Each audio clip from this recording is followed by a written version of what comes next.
Welcome back to the Butter Bunch. My name is Jacob Butter, and I am alone today. As it seems that neither Jacob Jutter nor the others are here this time, much like I wasn't the time before.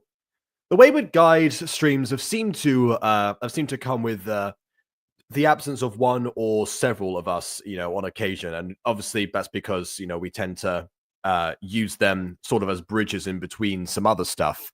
Although that being said, given everything that's happened in this series, it warrants possibly a little bit more credit than we potentially might have been giving it, just because, of course, it's been in between things like Cinderella's castle and other stuff. But oh well, that is not to say that we're not having a blast with this. And I have once again made sure to catch up, because otherwise, if you don't tune in, you're missing out, as the V Infuso motto goes, I suppose. So I'm sure that's what the others will do if they don't end up suddenly springing into action sometime later. Obviously, BB has access to this StreamYard, so she might just show up randomly and jump scare everyone. Aiden is another matter altogether. I don't know where they are today, but I'm going to get started with this mostly because the part that is like hit or miss for them particularly is the podcast section. So we're going to start off, obviously, with Chapter 5, and to wrap things up after having just observed it for myself. So, the observer effect is all in in order, like they said in the other parts. Isn't that right? So, yeah, we're going to see what happens, and we're going to get ready with this. Oh, never mind. Okay. Forget I just said any of that because BB is here. And I'm BB.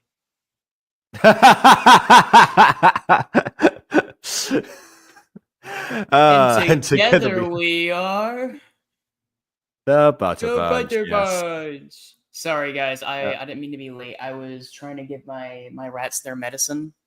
And then I cut up. I then pitted a peach so I could give them that. So whenever they wake up, they have a nice little treat for being good little boys. If I had a nickel for every time that your rats have interfered with the starting time of a stream, or at least your attendance of it, but yes, that obviously makes a lot of sense. Yeah, I was just about to start the podcast, so there's not really too much else to say at the moment, other than if you're wondering why I said the "if I had a nickel" quote, that's because it happened yesterday with our second D&D stream on this channel, Mysteries of Occulta Episode 2. Go check that out if you've not done so already. Everyone in the live chat has already seen it, but any VOD watchers out there, in case you are interested in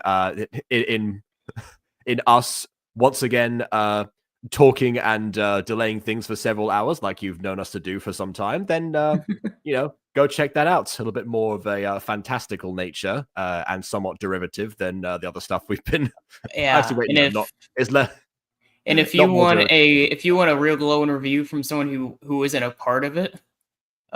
You ate up as Scoobert yesterday. Scooby-Doo. If that doesn't incentivize you, I don't know what will. But yeah, we're not here to talk about Scooby-Doo for now. We'll save that for another Tin Can Bros video sometime. We don't know when exactly. Aiden did ask about Solve It Squad yet again. Other Tin Can Bros content, Wayward Guide Podcast Chapter 5. Without further delay, let us press play. Chapter 5. From the American Podcasting Network, this is the Wayward Guide for the Untrained Eye. I'm Artemis Shoes. Psych! It's me, Paul! Okay. I know what you're thinking. That was a surprisingly convincing Artemis impression. Have you ever auditioned for Saturday Night Live? To which I would respond, I send a tape. Okay, I'm guessing that because Saturday Night Live is obviously known for impressions particularly. They use the impressions of, more well-known people than Artemis Shoehorn. No offense to her, obviously. Because she's amazing, but there you go. Every year. Lauren, please call me back. But also, where's the real Artemis? We like her intros better. Yes, obviously, for sure.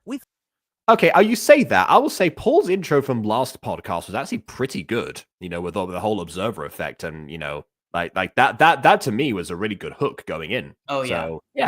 So, give. Like with Wayward Guide itself, Paul deserves more credit for that particularly. I thought it might be best to switch Artemis is a little more matter of fact, but Paul likes to be a bit more dramatic.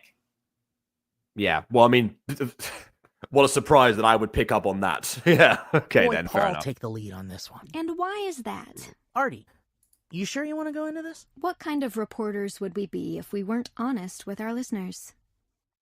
The kind that were considering cutting out their intervention in the politics of the town from last episode, but I guess didn't go through with it, so there's that. Do either of you watch SNL? No, but I've seen the odd sketch here and there. I'm sure I've seen clips. Yeah, exactly. Yeah, and also I'm keenly aware that the Gary Goodberry voice, which to talk about Evantris again, the Gary Goodberry voice that Mikey does is an impression of Will Ferrell's impression of somebody else that came specifically from SNL. So I don't remember who the original person was. I haven't looked into that further than that, but there you go. It's just built on stuff. So yeah. Of course, Shai. Yeah, of course, that was part of it. Yeah. Well, I mean, yeah, I discovered the Lonely Island from like their YouTube channel, but yes, I eventually made the connection from that point. Yeah, from and other Lonely Island clips as well, particularly. But anyway. Oh, bad ones, I guess. Sorry, I thought you were going to go right into it. The truth is, the evening before the town council election, I had an accident that took me out of commission for a while. She tripped and dropped her recorder. Hey, I tripped hard, hit my head, skinned my knee, ruined my good jeans. It wasn't pretty. But worst of all, I lost some tape. Don't beat yourself up. I doubt you lost any audio more interesting than the sound bites I got the next morning at the con. I believe the audio that she might have lost was the part that she recorded of the werewolf and bear shadow forms from last time, most likely, which already sounded like it was put through it was put through a filter. So you never know. Council elections, rock that vote, baby! Oh boy.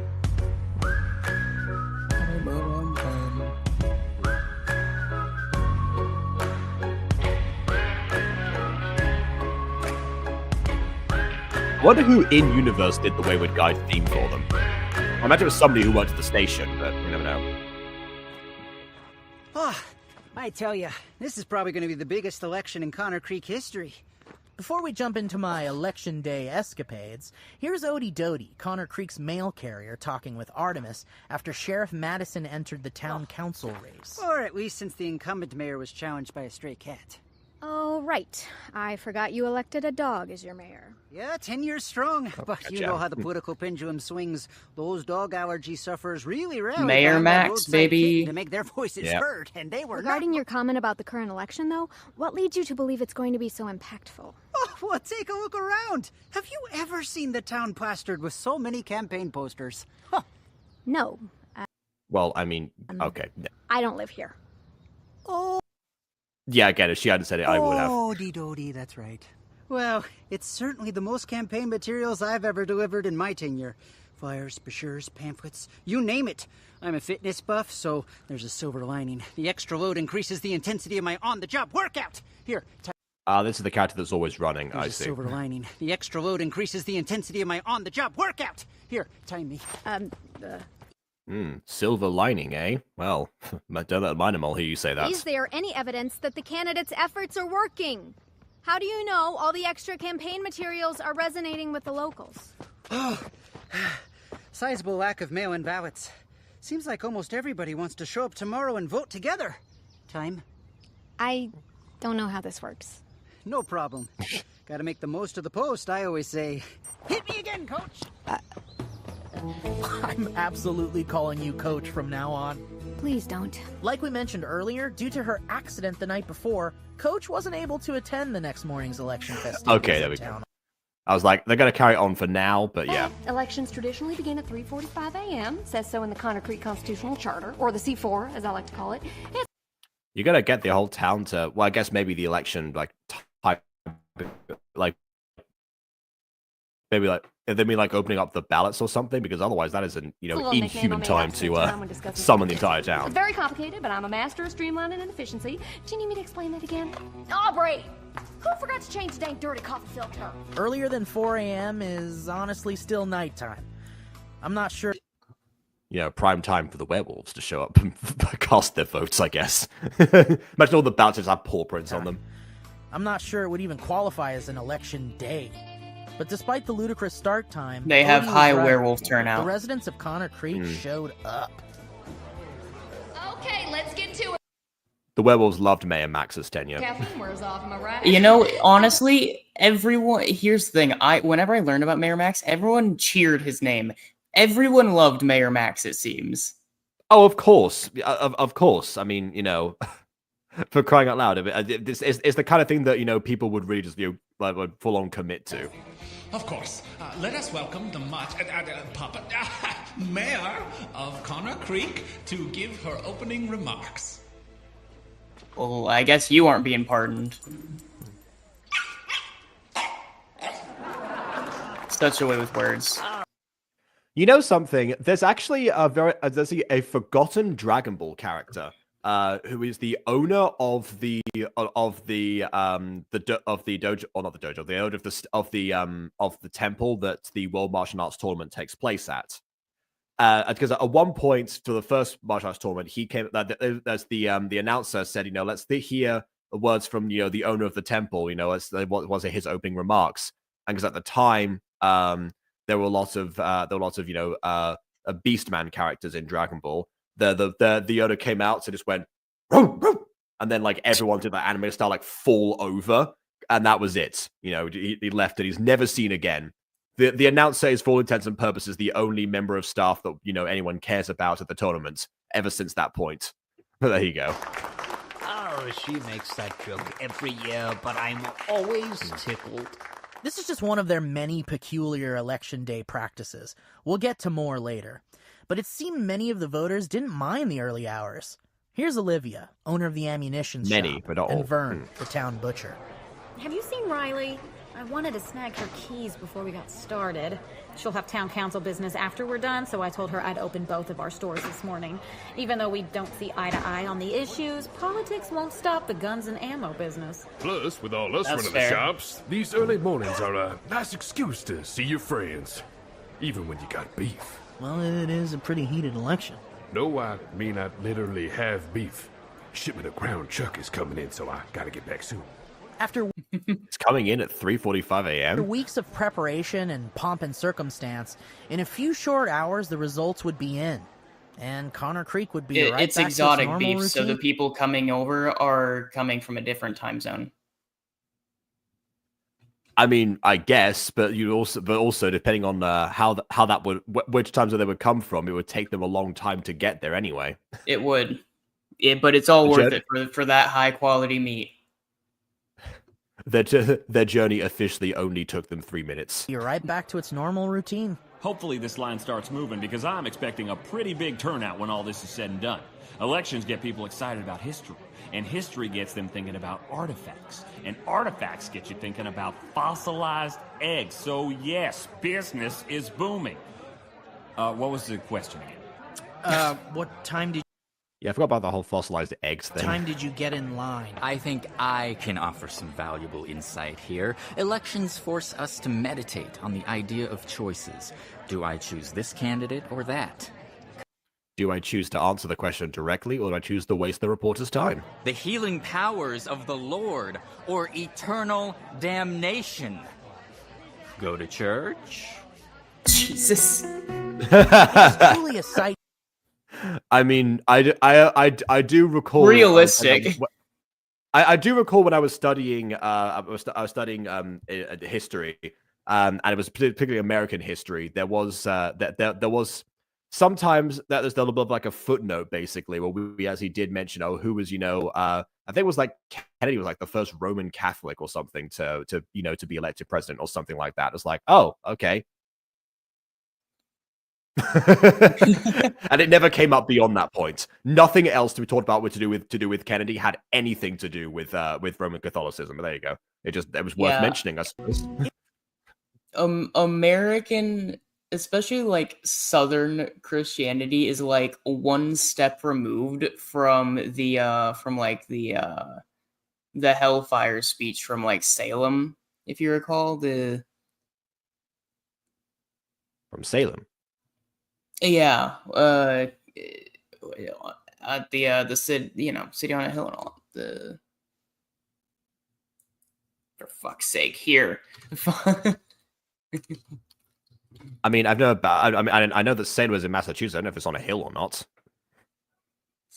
Anyway, the other thing I think I found out was actually with another footnote. Basically, Kennedy was the youngest elected president who replaced Eisenhower, who was then the oldest. So there you go. That's the bridge the gap between you typing in whatever you're doing. It was truly a sight to behold. All the divided locals coming together to exercise their civic duty, even if some of them didn't quite understand what that duty was. I think my greatest strength is my willingness to say yes. Yes, I'll go on a 4th date with you. Yes, I'll move out of this town as soon as I can. Yes, I kiss with my eyes open. What? Wait, are we doing speed dating? I marked you down as a match. Donnie, that's a ballot. Jewel, you can take off the mustache. Wait, so who exactly did he mark down? I guess that means that. Does that mean that Paul has a vote in there? Must be mistaken. I am an adult man who is absolutely of the legal voting age. You gotta hand it to them. At least they're enthusiastic. Hey, you know what? If a kid is willing to wake up at 3:45 a.m., that's already a lot of commitments. The voting body of Connor Creek cast their vote that. Nice to see the young generation getting involved in politics. That morning. The most notable absence was Madison Reynolds. And a candidate going AWOL on election day did not sit well with some of her constituents. Nor should it, because the last candidates that, did not make it is dead. Take, for instance, Riley Kirkland, owner of the gun depot and town council member. You ever had to go to work nursing the mother of all hangovers? It's tough as a turtle titty, but I'm here, aren't I? What's Sheriff Reynolds' excuse? I heard she was involved in a shooting last night. A shooting? She wasn't in an episode of Magnum P.I. I was there. I was okay, here we go. I knew I wasn't going crazy here. No, I'm sure you were. Just didn't get what you were referring to. I was referring to, you have the like during the Great Awakening, around that same area, you had the witch trials and all that, and like Salem being like the city on the hill and all that. There was like the famous there's the famous sermon from Jonathan Edwards, titled "Sinners in the Hands of an Angry God." Okay. And I was saying that American, specifically Southern Christianity, is like one step below that. I mean, fair enough. Yeah, I guess it's worth pointing out many people say Salem is in fact in the north. So I guess one thing that one thing that seems to be universal across north and south. I was there. Yeah, this one specifically was it was around that time, but it was actually in Northampton, which was also Massachusetts. I was there. As far as I remember, she was just scaring off a wild animal. And if a little action is enough to get her panties so twisted that she can't show up for her own election proceedings, well, maybe she's not cut out for the job. One thing I'll say about that particular moment, actually, is that it reminded me a lot of the moment that is referred to in Hot Fuzz, where I think it's talking about Lethal Weapon 2 and how I don't. But by the way, I haven't seen Lethal Weapon 2, so I think there's the movie that Danny was talking about in Hot Fuzz, where instead of shooting directly, the cop in question shot towards the sky and went shot like a bunch of bullets, and then that's eventually what Danny did, as a reflection in the movie itself. Under the same situation because he couldn't shoot his own father and whatnot. The reason I bring that up is actually, partly because I've another curious detail about Hot Fuzz is that I recently watched it with my friends over the Easter break in Madrid, and apparently apparently in Spanish it's actually known as arma letal, which translates to lethal weapon. I don't know what they call lethal weapon, but I'll work that out some other day. There's my breakfast. And to make matters worse for Madison, the Truman campaign was there to greet the public in a big way. We're talking handshakes, photo ops, complimentary refreshments, kissing babies. I don't remember there being any babies in town. Figuratively. Yeah, I was going to say, haven't seen any yet, and also they probably, babies will be awake at 3:45, what am I kidding? Figuratively. The point being, if Madison much wasn't on to the their ballot, mother's dismay. You'd forget she was even running. You think this coffee was brewed right at a Starbucks. Thank you, Miss Hensley, for the pick-me-up. Remember that when you're casting your vote? I'm kidding. Active. Okay, you say that this coffee was brewed by the Starbucks. Maybe it was, to be honest. That kind of sounds like a little bit of a self-report. I'm kidding. Active campaigning at a polling station is a strict violation of our Should have gone to voting beanies. guidelines. Rita, the caucuses. Okay, now, here was the moment when things got weird. This was the moment? Well, we all know about caucusing, right? The dated and arbitrary procedure Iowa uses to select candidates for primary elections.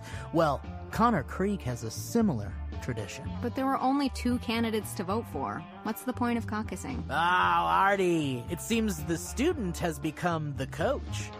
They don't caucus to decide who wins the vote, but I don't think that's how that phrase goes, but No, but he's trying to bring back the coach thing from earlier, I suppose.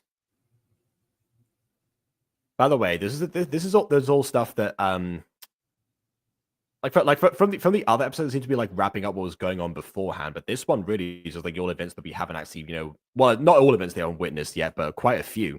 On the topic of blue ink versus black ink for the voting pens, how do the party caucuses vote? The Conservative Conservation Party of Connor Creek casts its 14 delegates to blue ink. Well, they almost had a full C's in their name. If they called themselves the Conservative Conversation Congregation or something, then they could have of Connor Creek. Close enough. Yeah, maybe that's not a maybe that's fuck me. I hate English. Maybe that's not a werewolf over there, man. Maybe it's a minotaur. And therefore they didn't think to change the to full alliteration, and werewolves would have. Where are you going with this? Oh, I was referencing this. Oh, okay. The party of Connor Creek casts its 16 delegates to blue ink. The Exceptional Independent Party of Connor Creek casts its 1 delegate to black ink.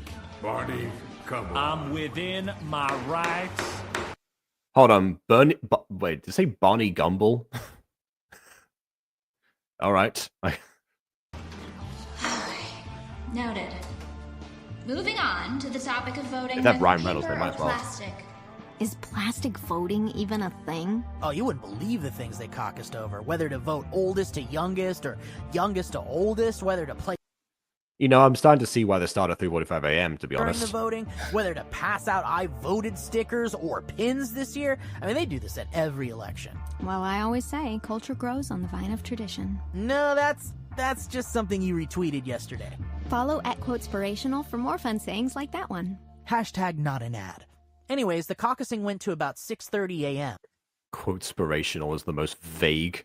There's the vaguest name for an inspirational quotes account. Like you would think that somebody would have to make something a bit more varied. It was one of the oldest. It was one of the first, and therefore it got there sooner.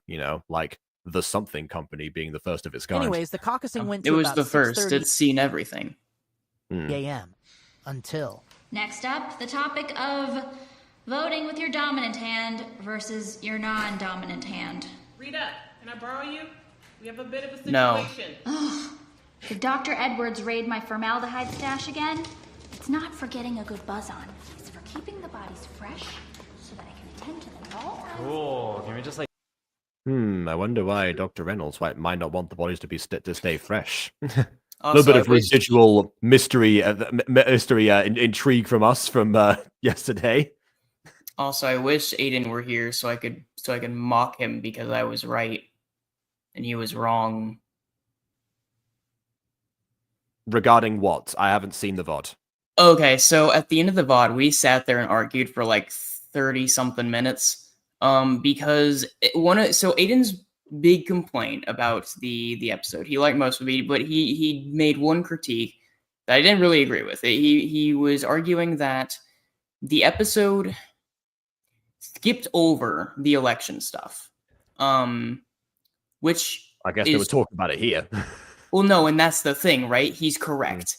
But he made that seem like a flaw because in his interpretation of where this is going, he views the election and the politics of it to be the plot point and not the setup or background. Whereas I view it as simply the context and not the point. So skipping over it is fine because the election wasn't there for the election. The election was there to show how the characters and such would interact. And I said, I feel like the show itself hasn't been too focused on that. I think the podcast might focus more on that. Here we are. Yeah. I can see what he means in terms of, because it does seem like at the moment it's like the prime motivation for what's going on. I mean, of course, again, if this were a Hot Fuzz situation, it would be the red herring, going into why all these people seem to be being axed off. But yeah, it does seem like the whole situation with Minor Mole, the elections, like, yeah, it's all important context, but yeah, who knows? With the advent of the werewolf showing up, that we may be going in a different direction for Act 2. Who is to say? No, sir. Do you want the Elections Commission breathing down our necks? I didn't think so, mister. Sybilus, proceed with the coxswain, will you? And then it dragged on for another hour and a half. Okay, now I really don't regret missing this. But after neither does Aiden. I really don't regret missing this. But after that, things moved surprisingly fast. The actual voting and the counting of the votes only took about 30 minutes total. Makes sense. Don't they have a population of like 50? Riley, what kind of an animal do you... Yeah, wait, why did it take 30 minutes to...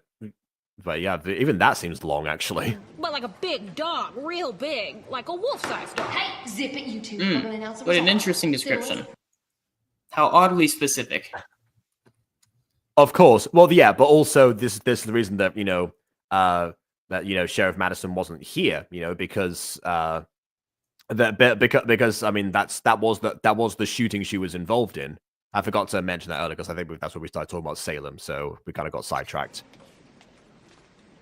It's my pleasure to announce the Only on the Butter victor Bunch will you hear a is- sentence like that. Yeah. Well, I mean, aside from the we got sidetracked part. Victor is Sybilus. Sounds kind of like they're trying to say Madison, but maybe it's going to be Miss Truman or something. I don't know.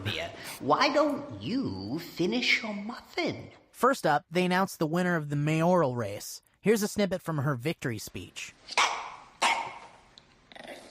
Okay. See, here's the question. Did anyone run against her? That's what I want to know. Perhaps the kitten did. She has changed her tune on climate change, I'll tell you that.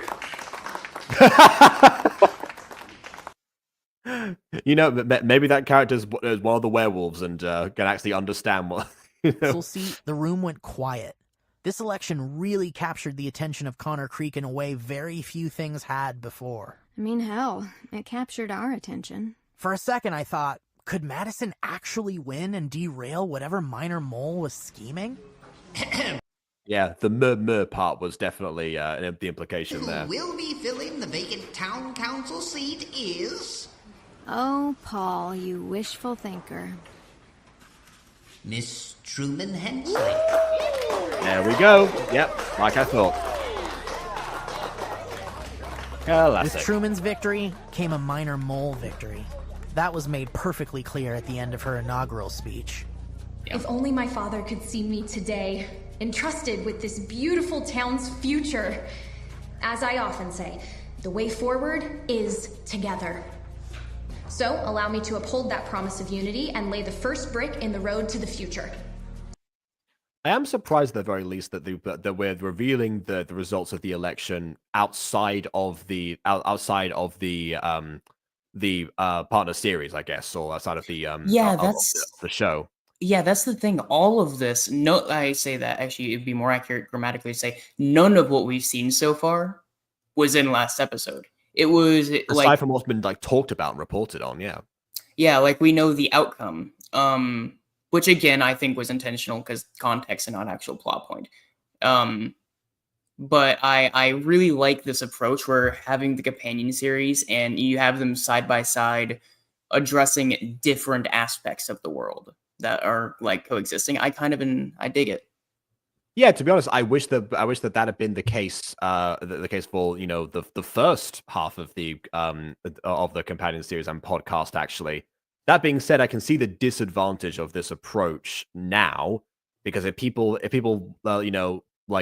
just picked up the podcast for what as one point, curious to see if there was anything extra, and they stuck around for maybe one, maybe two chapters potentially.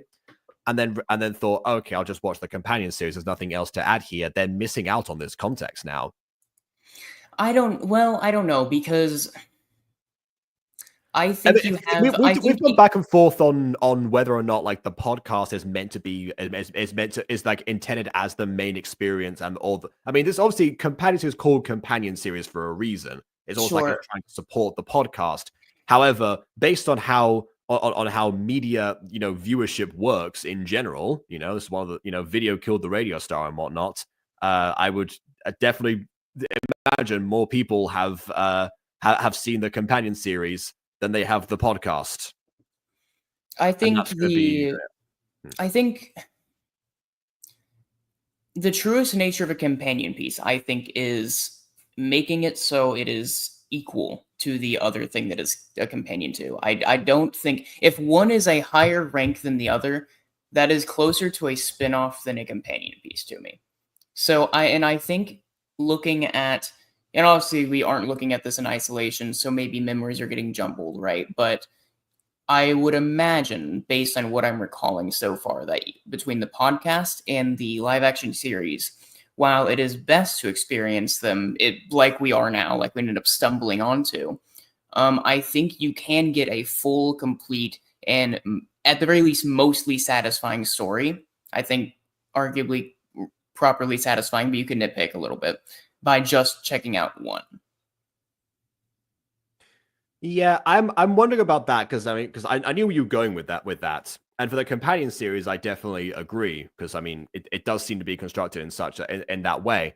However, for this, well, maybe now that might not be the case if they decide to not address the election, and people wonder like, hey, where did that address? Well, go into watch the podcast and find out. Maybe this was a decision that they made halfway through, realizing the viewership disparity between the two. Depends fair. On how much and how much they planned the two things ahead. I don't. Because I'm wondering about the podcast, though, because the podcast, it seems that it's like, obviously it has a lot of the people, it describes all the people that we've seen in the companion series, but personally it doesn't seem like they are they're as much of not necessarily a priority, but as much of a presence as they would otherwise be if you got to experience them a bit more, like their actual quirks and personalities. Because obviously, like watching and listening to these, week in, week out, sometimes skipping a week, I'm struggling to remember like the names of half of the characters, let alone what their quirks were. Whereas if you watch, where if you experience this, in a binge watch style, as with most things on the internet, it might be a little bit easier. But yeah, I don't know how many people are going to be are going to be actively deciding to go back and listen to all the podcasts, in isolation. So well, I don't know whether or not that would. I don't know whether or not. I think what you're right in terms of like their intention, being that you could experience both of them separately. I'm just wondering if they succeeded at that goal with the podcast specifically. I don't have an answer to that question. That's fair. I would also. I don't know. I was, when we first started this journey, I didn't think of this, and then a little bit later, I was like, maybe this is where they're going. And then after a while, I was like, here's a theory. And by this point, I'm pretty confident that I was right.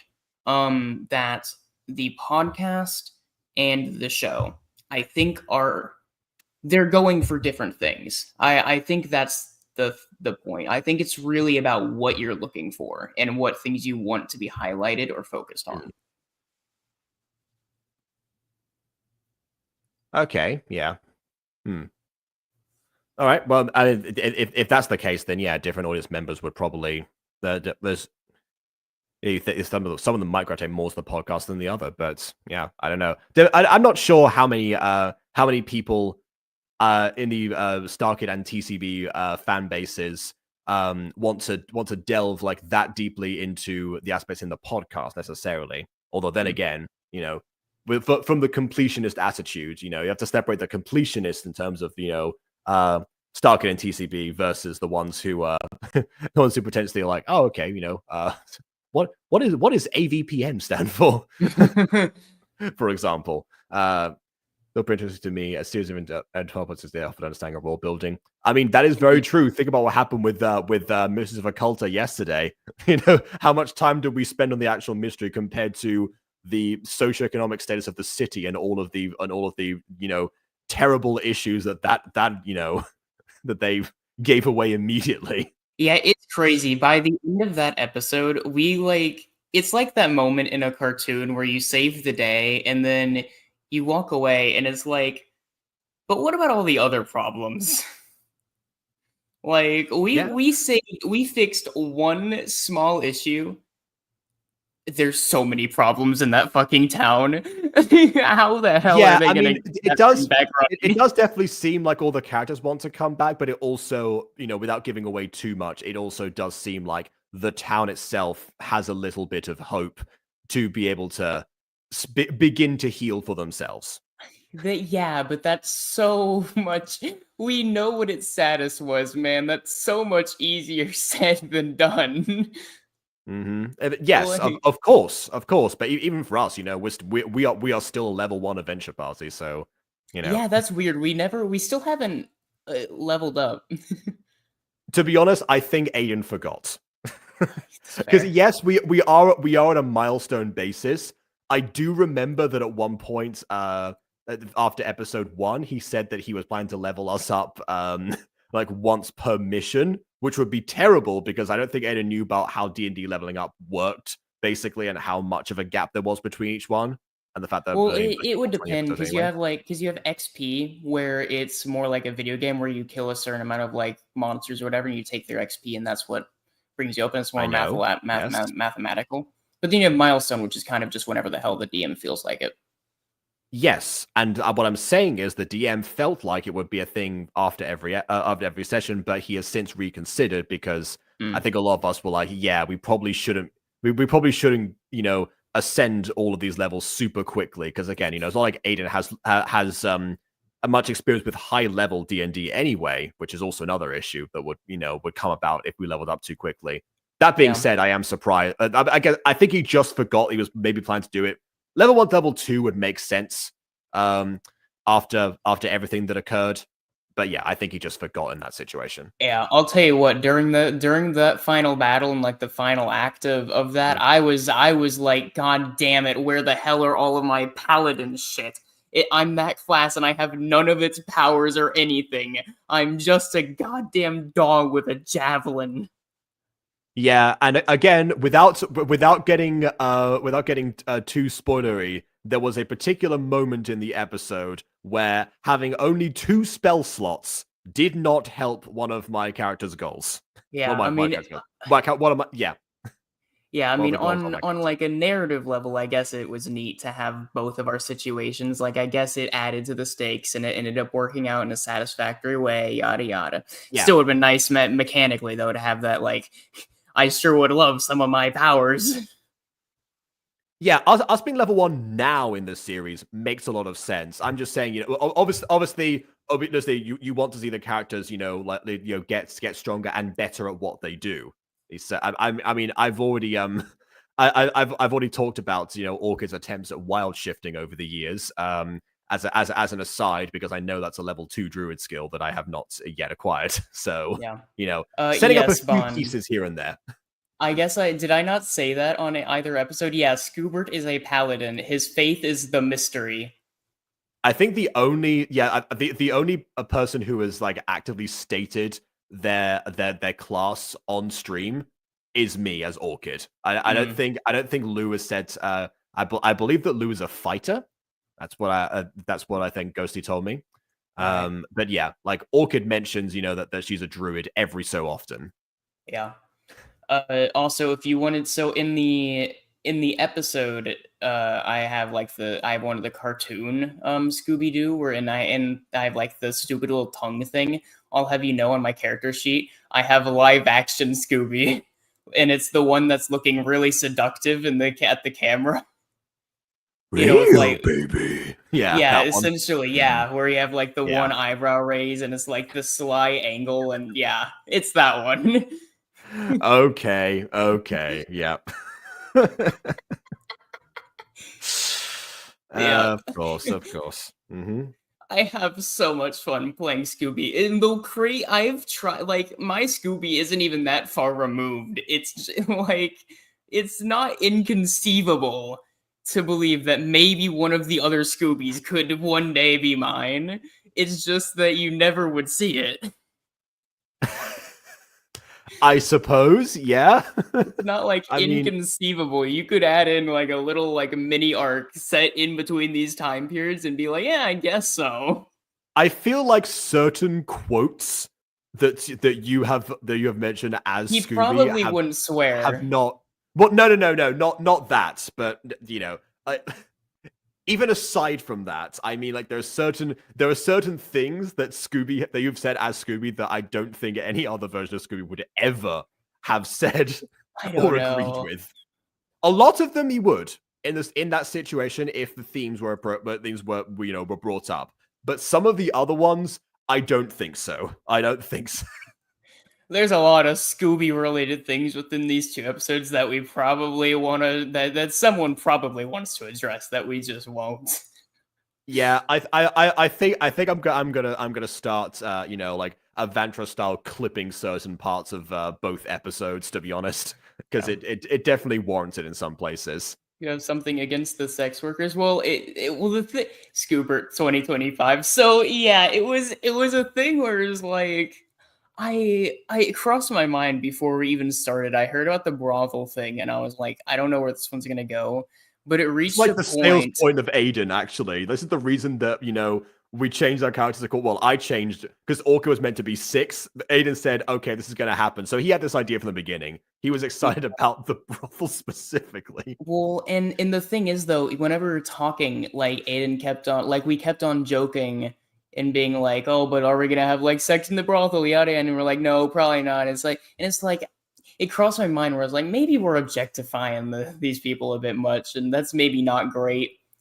And I'm like, maybe I could turn this into a half serious gag with Scooby, where he's just like super passionate about like sex workers and is like, yeah, the like your work is work. This is the part that I don't think any other version of Scooby would. I disagree. Align with. I don't know. I think he would probably support their life decisions, but not necessarily wish to partake himself or be like as passionate about the field of work in the first place. I don't know. Well, because my Scooby, he likes the field of work as like a general like moralistic level. He would never go to the specific brothel we go to. If there was maybe a talking dog brothel, then maybe. But like, he wouldn't he wouldn't engage with cats in that way. Obviously, Well, he also wouldn't engage with humans in that way. He talks, but I try to be careful during that, where it's like I want to have him be like morally like he's cool with like sex workers, but I don't want to cross the line where there's implications of bestiality, This does have yeah, even though Aiden had one of them come on to him afterwards anyway, but still this does have horrible implications for the world, to be honest, because bear in mind, we don't know how many animals are on equal level of sentience to Scooby. So, no, we don't, and it's entirely unclear. The implications of that, in terms of Scooby's experiences and his integrity in that matter, implications are being thought of right now. Sure, yeah, and like it's super vague about how many talking dogs there are, because even in the first episode, Scooby is treating it like it's totally normal, and everyone else is like, "What the fuck? What is this? That doesn't exist." And he's like, "It's just a dog." It's like, no, that's not exactly. So Scooby very clearly believes a very different thing than the rest of the party, and so it's not entirely clear which one is right. If he's just Yeah, senile. exactly. Oh, I mean, there is also that. Right, like that's a thing that I've specified. Like he's old. He could just be senile. Okay, yeah. You know, think about it that way. Yeah, I guess that does also work. Scooby I will say Doo is sex positive. Yes, he is. Yeah, but the quote that I remember from the episode specifically is, "If there is one thing that I like more than sex, it's the workers that provide it." The other Scoobies would not have said that. That's what I was thinking of when I said there were some things that Scooby has said that the other versions would not have. That's one of them. It's not everything. Most of the stuff I agree with you in the situation. That specifically, I think, that's unique to this version. I think some of the other Scoobies might have the second half where it's like, I like the sex workers. I don't know. Admittedly, yeah, I don't think they're sex addicts, probably. No, I doubt it very much. But I do think they probably still like the workers. I forgot I said that there's a lot of crazy shit that I say as Scooby that I just do not remember. This is why I take notes on the episodes. Like, I don't take notes during the streams, but there's most of the time because I'm obviously working on the visuals in real time, so I can't really do both at the same time. Mostly, I leave that to you two. But yeah, I will say episode 1 has probably the equivalent of like, you know, a couple pages worth of notes just on the world building that Aiden set up for himself. That is 100% going to be used against him at some point. No, it's already really inconsistent. Yeah, we've gone back and forth. I mean, so many times it's been like, oh yeah, the receptionist looks on the computer, you know? Yeah, like some things are real, some things aren't real, and some things are in a gray area where they're real via parody. Why are we in medieval times exactly? I don't think we are at this point. It's just a fantasy setting. That's all. It's not even. It's just like, a fantasy setting. Fantasy is a thing. Modern fantasy is a thing. So I mean, it's not inconceivable there would be druids and, you know, cat girls and talking Great Danes, and I don't know if the world is like had a history of fantasy. I don't know. Anyway, moving on with what's going on. Let's actually. So yeah, of course. Lay the first brick in the road to the future. Sibyllus, I'd like to call for a vote to ease the regulations that would allow Minor Mole to begin drilling. With the swing vote secured, the motion passed, giving Silas Torson, a major suspect in the case, a blank check to do whatever the hell he wanted. All right, y'all, that's a wrap on Election Day. Good job, everybody. Guys, has anybody... Only after 12 hours. Odie. Someone's got to deliver the paper as soon as it's printed. Oh, also, Aubrey, after you're done checking on the river rocks, let's burn all the Sheriff Reynolds victory t-shirts. No one's going to be wearing those anymore. It was all over before 9 a.m. That's a fair point. You don't want to print out victory t-shirts too soon. By the time I got back to the Dead Canary to order breakfast, Desmond had already picked up a paper and was perusing the news over a cup of Java. Have we talked about the Dead Canary name in relation to mining before? I think we might have mentioned that briefly in another episode, so I won't, In under just 6 in case we hours, haven't.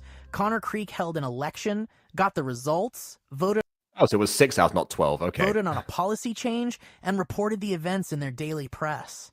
Truman had a point about the lack of red tape. In a small town, things moved fast. Especially rumors. I'm joking. Remember that accident I had where I fell the night before the election? Well, it was actually the same incident Paul talked to Riley about. One that involved her, Madison, and a big dog. Rumors about our little encounter made their way through the crowd gathered to the town hall. It all comes full circle. Town hall. And in a fraction of the time it took to elect a new town council member, the people He's of a Connor big, Creek muscular dog. I mean, I suppose you did say you had old man strength. Mania for another. Artie, are you corroborating my hunch? I sure am, Paul.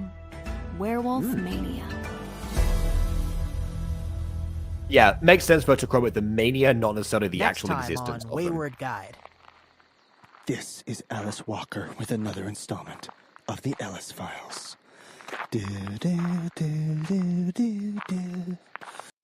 Yeah, definitely needs the APN budget to get somebody to work on the theme song.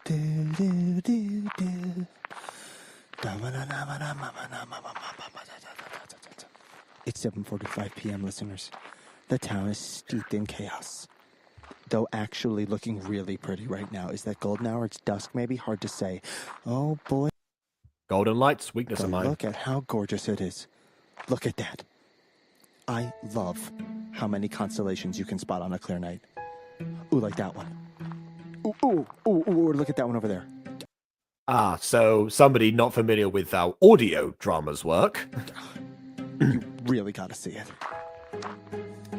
Wow, We sure would love to. Radio. There we go. All right. Okay, yada yada, Wayward Guide, credits and such. We know who's in it. All right.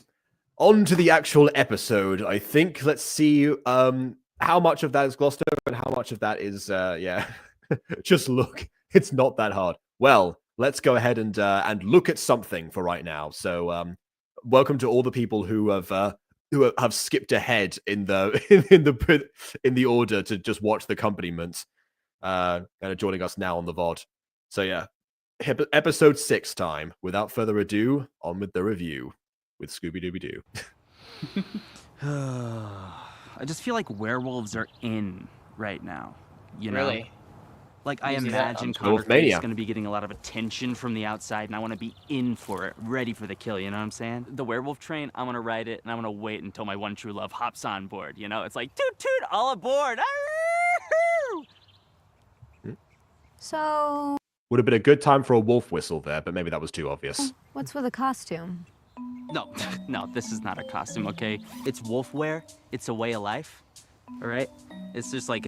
Whenever I think of Wolfwear, I just think of, hey, Mr. Wolfwear, you're undercover now, aren't you? From My Streets. An original product line I started out here in Connor Creek, USA, baby. It's got that dark dog in him. just in the same way that Scooby is apparently, has apparently got the powers of Satan. Am I doing a good job at selling this, at selling our D&D experience to our lovely viewers? Because everybody knows a trendsetter's better than just a trend, so that's what I'm doing. I'm trying to find some, something to wear. Did you guys need... Is it made of wolf? Well, depending on if that fur is real or not. Possibly. Sponsors for the... Well, no, I'm not. Oh, okay. Well, never mind then. Podcast? No, we're good. No? Well, hey, why don't you just try something? Hey, what's up, all you youths out there? It's Donnie Meadows here. I'm hoping that we get to hear this in the podcast version next time. The founder and CEO of Wolfwear. It'd be such a missed So if you need any, opportunity if crazy not. stuff to Yeah. Well, I guess they've got they've got a sponsor now. sink your teeth into, just hit me up. That's actually a really good tagline for them. Sink your teeth into. I just came up with the sink your teeth into right there. It's pretty Oh, funny. good. Also, Good job. hey, if you're It's gonna be so scuffed. Yeah, at least they have a good like wind muff for it, but so it won't be like super bad, but it will, it won't be super good either. Yeah, it's probably going to be fantastic in the actual podcast, but realistically, it should not be. Hey, welcome back to the Butter Bunch. We're gonna watch a video today. Wayward Guide, episode 6. I don't know why I sound like KW when I did that. Yo, it's me, Rainbow. My effing news, Greco. No, it's okay. It hurt my ears too. That's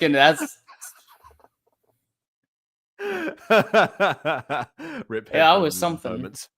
Also, one of my rats, I don't know who, but one of them must have found the mango because they've either eaten a bit of the mango or they've hidden it. I can't really tell, but good for them. I have. Yo, where's the mango? I will say I went and I cut it up into multiple pieces because I was having trouble getting it like pitted. And so I cut it up into multiple pieces by the time I was over, and I was like, you know what I'm gonna do? I'm gonna go like smallest to largest, and I'm gonna put like the smallest at like the first floor, and I'm gonna like progressively go up the floors. So they have to like find the mango. Sorry, not mango, peach. Oh, okay, all right. That was the problem. They were looking for mangoes instead of peaches. They're going in the wrong direction. 17 years old, I'm blonde, I'm 5'9", and I'm really not desperate, but I could really use some love right now, okay? Please come find me. SOS, save me. Yeah, don't touch the wind, Muff. That's that's definitely pushing it. So this guy, I had the thought earlier, and I didn't really want to say it, but I guess I kind of have to now, where I was like, oh, this guy is super gay. And now he's saying this, and I'm like, well, I guess Aiden isn't alone in feeling this way. Oh, okay, yeah. I was like, where are you going with this? I mean, desperation is definitely not a straight exclusive thing. I was like, well, there we go. All right. Also, one thing that strikes me is now, with how many Wolfer logos there are, people get merch printed very quickly in this town. I'll say, whoever's running, that business is surprisingly profitable considering the population of 50 people. You can get shirts and stuff made pretty easily. They're just usually designed really badly. I mean, yeah. But in these fact, guys don't look so bad, but yeah. I had a friend, and this shirt is almost entirely faded at this point, but I had a friend, have a friend more accurately, and back whenever we went to school together, we had a theater teacher, and we all loved him, but it was funny because there was this kind of like image of him as the Pope holding baby Yoda that we joked about, and we just kind of made it up in class, and we were like, we should put that on a t-shirt. And so there was this really badly photoshopped picture of like the Pope, the one that just recently passed, holding up baby Yoda with the face of our theater teacher. And it was stamped big right there at the front of the shirt, and a bunch of people had it, including me. Mm-hmm. Yeah, there you go. More schools should print meme merch rather than just stuff with their school logo. Well, that was the school didn't sanction it. The teacher was fine with it, but no, this was just something that my friend decided to do. Yeah. I mean, to be honest, a lot of schools, including my secondary school, had a graphic design department anyway. So but I said not like a department for them. I mean where they teach graphic design. That's what I meant to say. They had a class there. A t-shirt that says "No noses, get out," with Patrick Starr's face on it. Yeah. I mean, you can get one yourself. It'll just be in tatters after a year.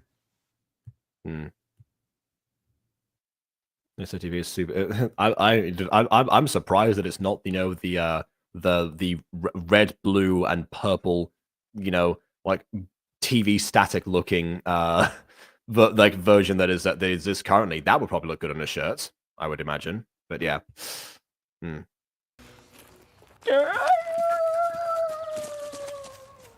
Oh, also, you said you bet he runs the business. If you refer to Wolfwear, absolutely. If you mean the merch printing, the t-shirt company, if that's the case, then he's recently had a batch of shirts, burned,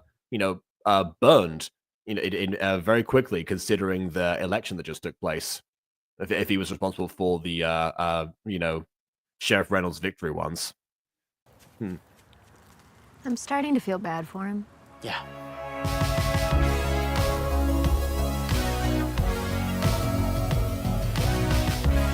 Oh wait, hold on, wait a second. Donnie, that was the name of the person who filled out 2 cards. Because he was because he didn't know where to put current marital status or intended marital status. He didn't want to rule anyone out, so he filled in 2. Okay, all right. Oh, I'm so sorry, Bon. You made a shitty t-shirt that you didn't even like right around the same time you were having an existential crisis about canonicity. Well, I mean, maybe that was part of it. Although, to be honest, seasonal merch, does make a lot of sense. Well, I think of, the only reason I haven't done it is because I don't think they have the audience for it at the moment. That being said, Secrets of the Plex, especially with season 2, particularly when that's, with the growth that one had, Yeah, I mean, who knows? That would have been a good time to make a different design if not, and set that one out for That's why a lot of like internet stuff is limited time, I think, so they can keep rolling out like new versions, basically. So because obviously branding and stuff updates a lot on the internet. So yeah. I still grieve that I never got any Unisonus merch. Yeah, I got some, I think, on the last day actually. Yeah. I wanted to. Well, I say I got it. I ordered it on the last day. It came in like 7 months later.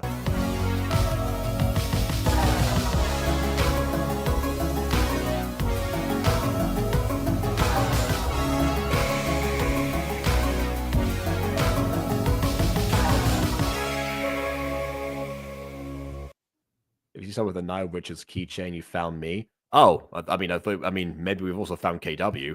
If you got any, if you got any clients for that one, I think we know who've been the first purchase. I guess all these last-minute funerals have ironically been great for business. Tell us about it. I'll tell you this. You keep your friends close and your enemies closer. Yeah, which is positively terrifying right now because we don't know who our friends and our enemies are. Okay, yeah, I'm starting I guess keep everyone close, cover all your grounds. to think that you guys don't really know anything. That sounds like the solution to a utopia. What, keep everyone close? Mm-hmm. I suppose.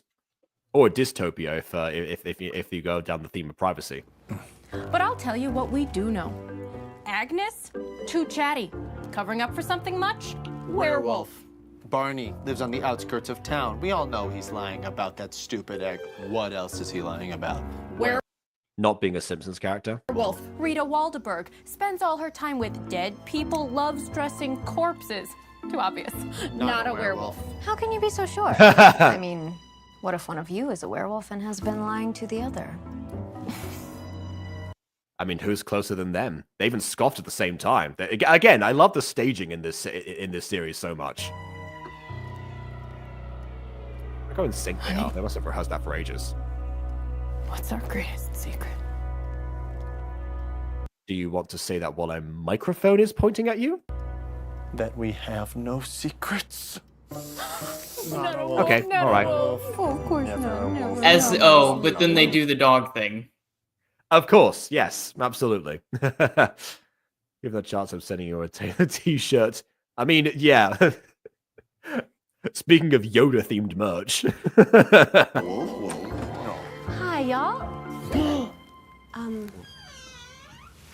Is everyone okay? For now. All right. It says I survived. So the place voice acting. Oh, hell fair yeah. Enough. just like a silhouette of like someone's like broken vocal cords. Yeah. I take it this is my arrangement.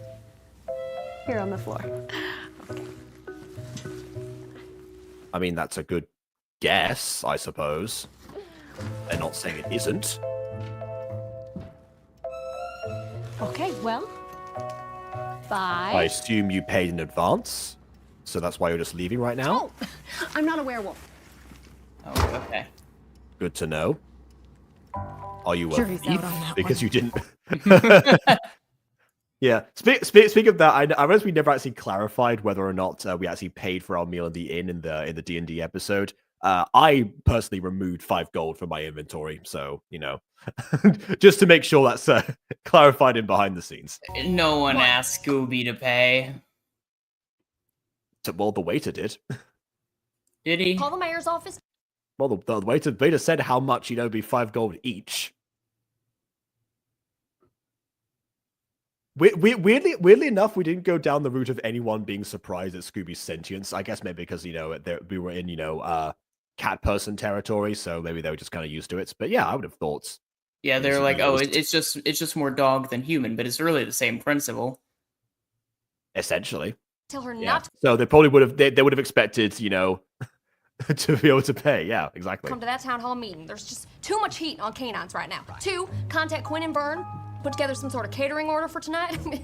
Tell you what, a local Quiznos certainly would come in handy right I about think now. one of my favorite And moments 3. of the entire thing actually was the chocolate surprise and how that one went.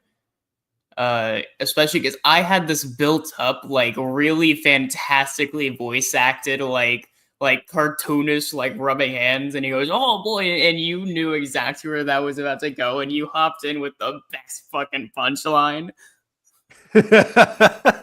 Like, see, here's the thing. It's one thing that I've learned. Again, going back to Vantage, one thing I've learned is that dignified characters, like Morning Frost, particularly, like how many times he's been put in awkward situations.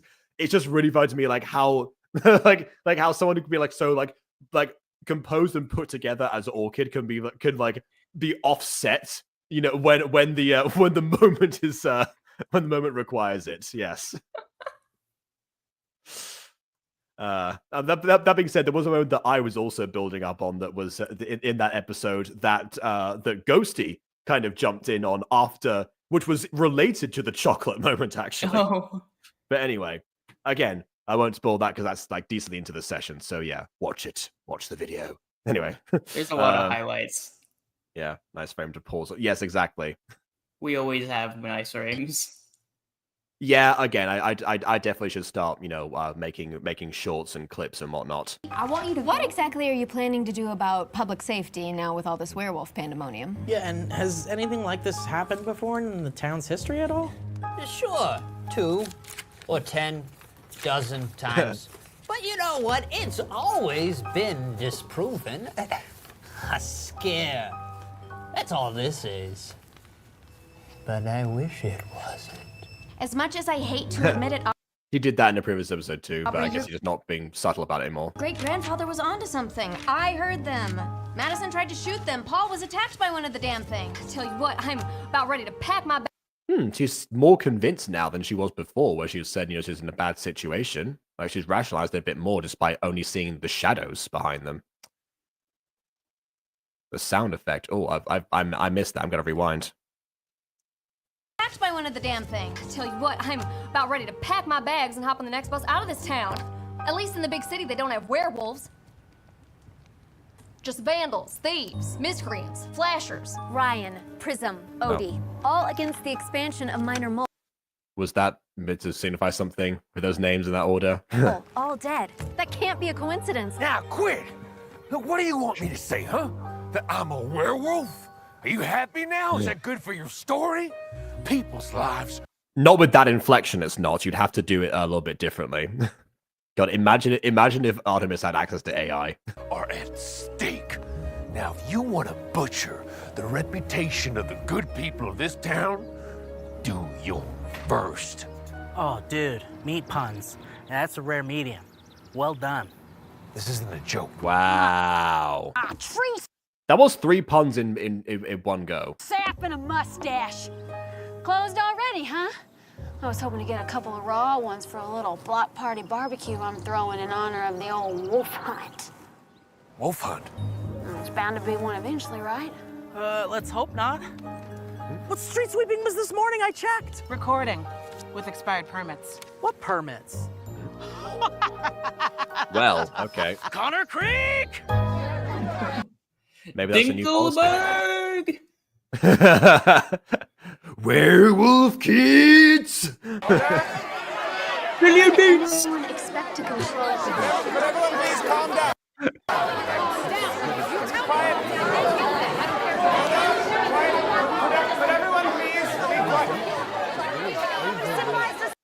You know what this needs now? That one Music Freaks character that stands up and goes, "Everyone shut up. Oh yes, I'm so scary. All right, get back to the class now." Gosh, we can't just be like yelling at each other like this. Is not. This is not. Oh wait, at least she's here this time. Different meeting. She showed up.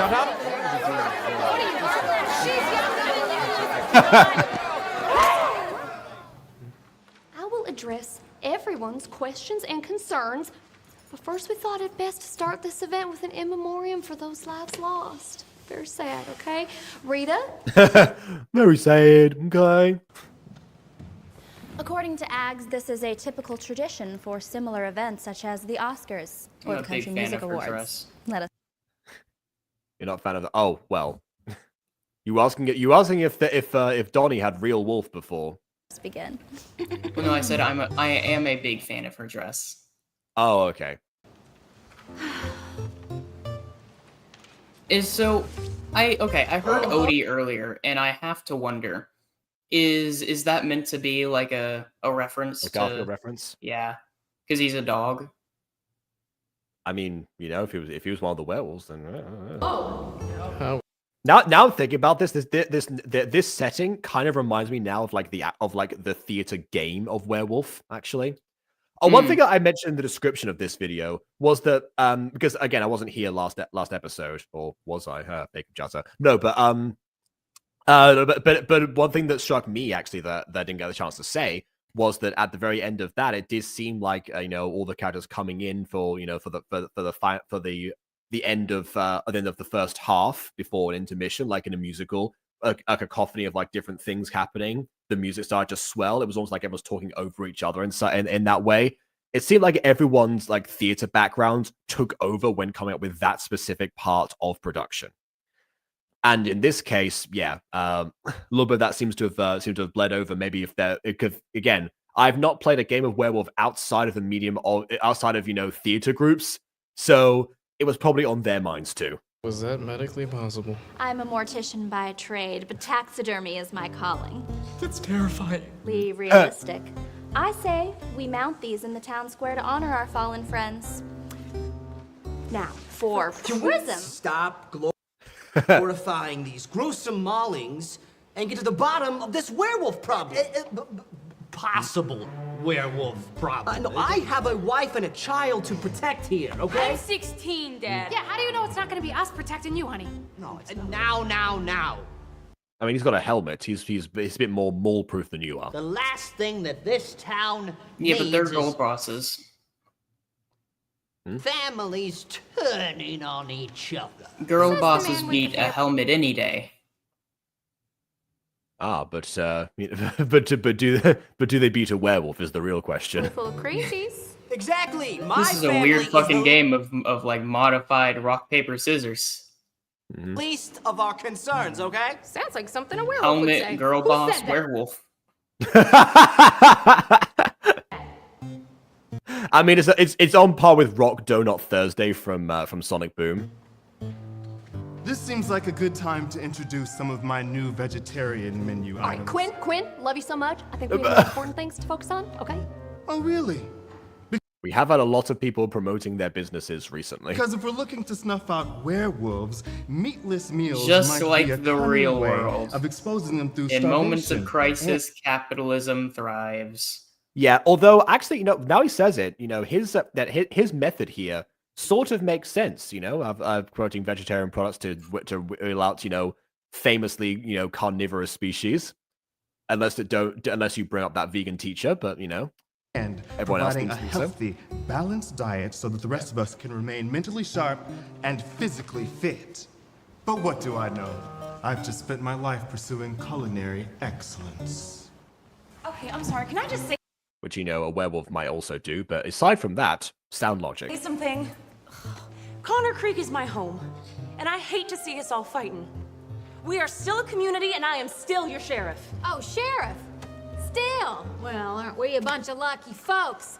I thought you gave up your career for a life as a politician. Okay, now. But well, I mean, she lost the election, so that didn't pan out. Hold on. Can you also maybe deliver our mail? Since because of you, we lost our only postal worker. I lost my love coach. Well, Madison lost her brother. I almost lost mine to these monsters, but playing the blame game will not help us. Facts will. Let's start with motive. There's clearly a connection between these murders. Again, I love how involved, we've addressed in the podcast, how much more involved she's getting than she really wanted to. But yeah, she's behaving like a member of the town now. I love that. Not obviously still recording everything they say, but she's getting to the bottom of it more for their sake now than she was for the sake of the story, and that's a character arc right there. So let's find out what the werewolves might want more than. I don't know why the sound cut out. I'm gonna rewind that because the sound cut out. So just all I saw was her going. So hopefully it's fixed now. Between these murders, so let's find out what the werewolves might want more than anything. I am a werewolf. No, you're not. Okay, hold on. Before we get to this, like, it's so out of sync for me. I need to close down some stuff to make sure, like, we. All right, just give me a moment because I'm hoping. I don't know. I never know if like the out of sync nature of these streams like translates over if it's just me. It's Whatever working. response. It's working fine for me.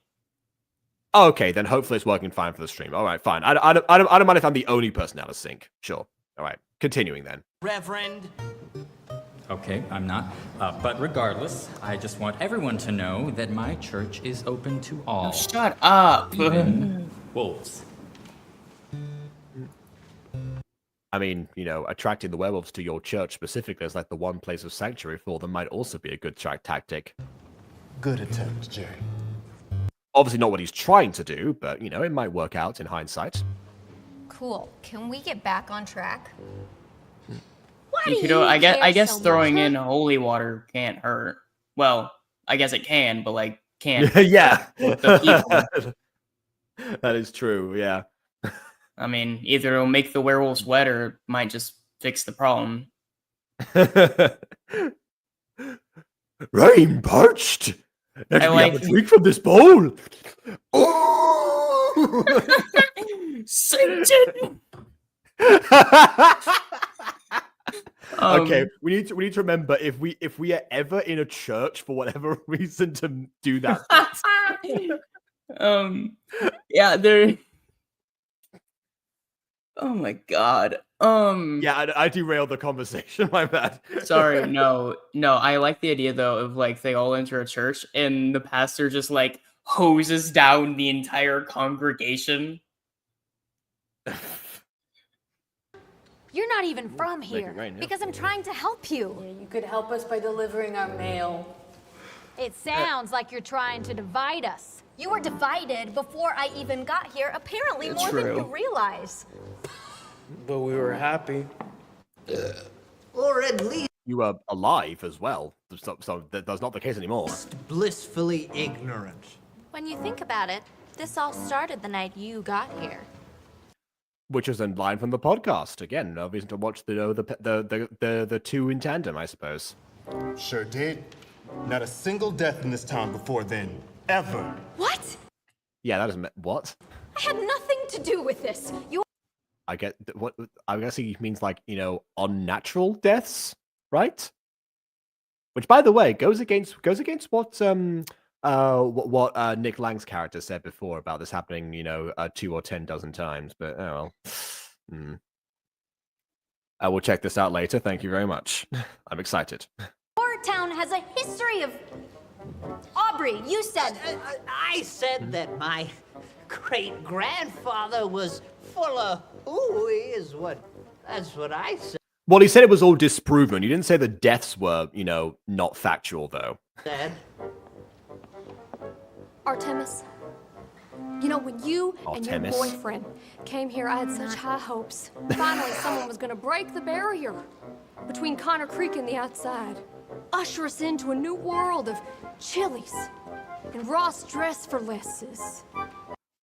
Is there anything that says American small town, like, you know, joining forces to collectively hate against the other? But I have to say, I've never been more disappointed to know that my judgment was Grim wrong. but true. Oh well, at least you said the inflection. Oh. My egg! Preserve my egg! The last dinosaur egg! I spent my whole life believing that's true, and dang it if I ain't going out the same. You believe that an egg of that size was the last dinosaur egg? That's on you. That's a... way! Retrospectively, I probably should have spent my last minutes telling you who did this. Okay, I thought the egg was going to crack, like, on the ground because I slam his hand by accident. But that works too. Also, again, exceptional staging of this. They would have to have got a sound effect for that, but also have somebody to crush an egg, have it fly in his face, and then fall down at the same time. With that, with you know, everything else going on. again, Nick Lang's face. See, he is the last dinosaur on account of his T-Rex pose. Oh, fuck! I thought it was going to cut out there. So close, so close. You directed this, Joey. Come on. It was right there. All right. Well, that was Wayward Guide episode 6, and yeah, sure enough, we did not, in fact, address the election itself. Obviously, the implied result of the election, considering that Sheriff Madison was back.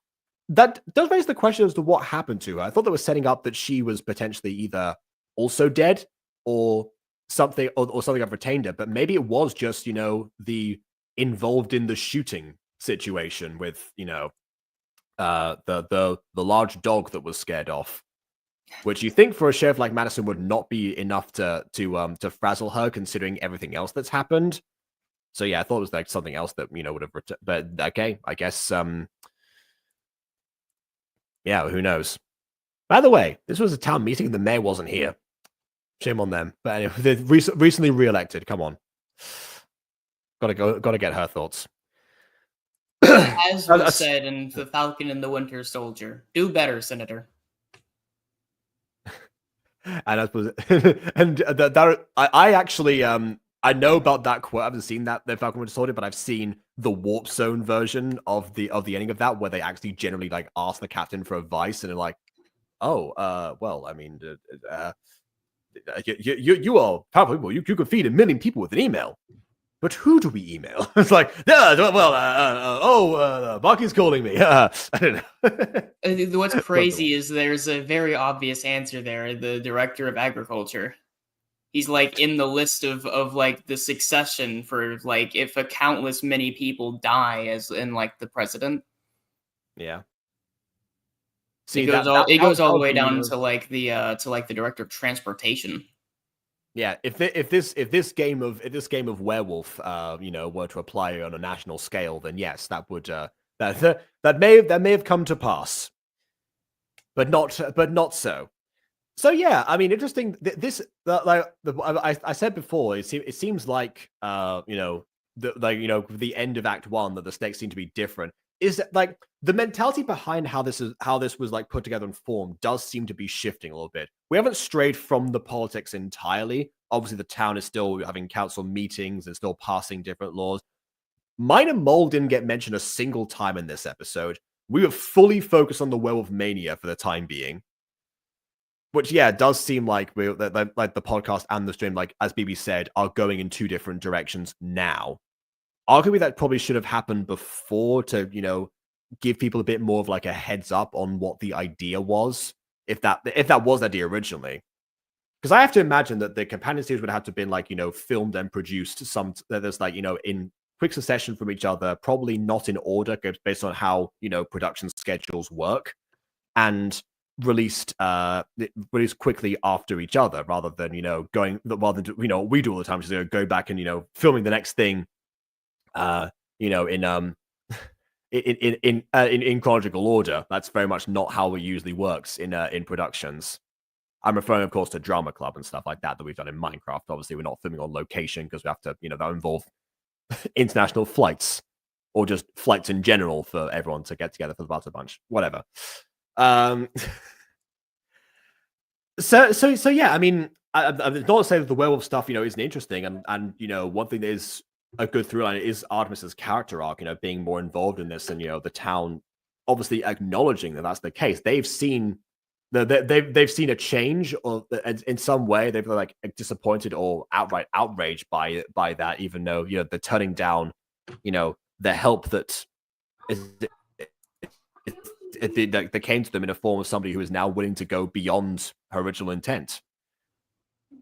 So that at least it doesn't seem like these are two separate projects or anything like that. No, but far from it.